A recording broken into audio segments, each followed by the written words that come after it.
Jemimah Rodrigues ప్రపంచ క్రికెట్లో మారుమోగుతున్న పేరిది. Google, YouTube ఇలా ఏ ప్లాట్ఫామ్లో చూసినా జెమిమా పేరే కనిపిస్తోంది, వినిపిస్తోంది కూడా. ఐసీసీ ఉమెన్స్ వరల్డ్ కప్ సెమీస్లో ప్రత్యర్థి ఆస్ట్రేలియాను మట్టి కరిపించిన జెమిమా టీమిండియాను ఫైనల్కు తీసుకొచ్చింది. ఈ మ్యాచ్లో జెమిమా చేసిన సెంచరీ నిజంగా అద్భుతం.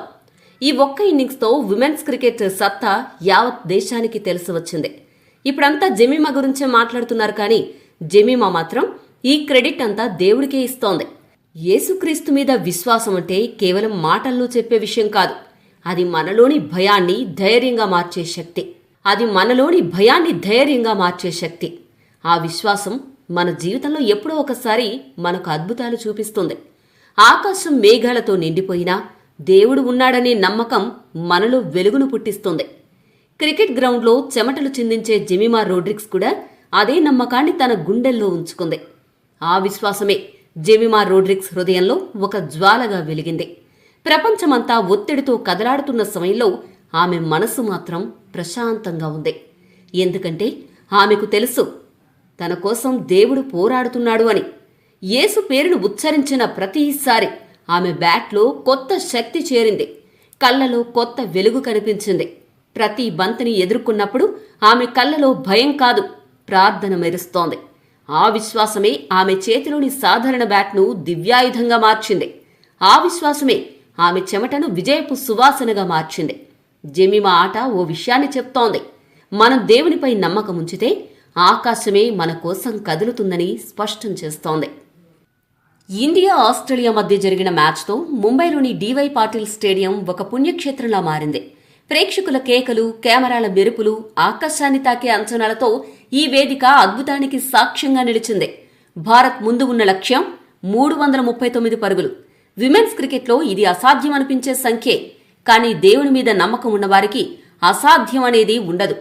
ప్రారంభంలోనే 2 వికెట్లు కోల్పోయిన సమయంలో గ్రౌండ్లోకి అడుగుపెట్టింది జెమిమా. ఆమె కళ్లలో భయం లేదు, ఆత్మవిశ్వాసమే కనిపించింది. ప్రతి అడుగులో, ప్రతి షాట్లో ఆమె గుండెల్లో ఒక వచనం ప్రతిధ్వనించింది: నువ్వు నిలబడు, దేవుడు నీకోసం పోరాడతాడు. ఈ ధైర్యంతోనే ఆమె ఒక్కొక్క బంతిని ఏకంగా స్వర్గానికి పంపింది. హర్మన్ ప్రీత్ కౌర్తో కలిసి 167 పరుగుల భాగస్వామ్యం కేవలం గేమ్ ప్లాన్ కాదు, అది ప్రార్థనల సమాధానం. ప్రతి రన్ వెనుక ఒక అద్భుతం ఉంది. చివరికి భారత్ గెలిచినప్పుడు గ్రౌండ్ ఉర్రూ తలూగింది. కానీ జెమిమా మాత్రం చేతులు ముడిచి ఆకాశం వైపు చూసింది. కన్నీళ్లు జారాయి, కానీ ఆ కన్నీళ్లలో గర్వం కాదు, కృతజ్ఞత మాత్రమే ఉంది. దేవుడు నిజంగా పోరాడాడు అని ఆమె హృదయం గట్టిగా చెప్పింది. ఇటు బాంద్రాలోని ఒక చిన్న తరగతి గదిలో మొదలైన జెమిమా రోడ్రిగ్స్ ప్రయాణం ఈరోజు ప్రపంచ క్రికెట్లో ఓ మహిమగా నిలుస్తోంది. బాల్యంలోనే ఆమె చేతిలో బ్యాటు ఒక ఆట వస్తువులా కనిపించేది, కానీ ఆమె గుండెల్లో మాత్రం అది ఒక కలలాగా ఉండేది. ఆ కలను పెంచింది దేవుడిపై నమ్మకమేనని చెప్పుకుంటోంది జెమిమా. స్కూల్ ముగిసిన వెంటనే గ్రౌండ్లో చెమటలు చిందిస్తూ సాధన చేసిన జెమిమా ప్రతి బంతిని ఎదుర్కొనేటప్పుడు ప్రార్థనలు ఉండేది. తరగతి గదుల్లో పుస్తకాలు చదివిన అమ్మాయి ఈరోజు ప్రపంచ కప్ సెమీస్లో చరిత్రను రాసింది. ఇక ఎన్నోసార్లు అవమానాలు ఎదుర్కొంది. జట్టు సెలక్షన్స్లో చోటు కోల్పోయింది, కానీ గోడకేసి కొట్టిన బంతిలా తిరిగి దూసుకొచ్చింది జెమిమా. ఇలా ముంబై వీధుల్లో నడిచిన చిన్న అమ్మాయి ఈరోజు కోట్ల హృదయాల్లో ప్రేరణగా నిలిచింది.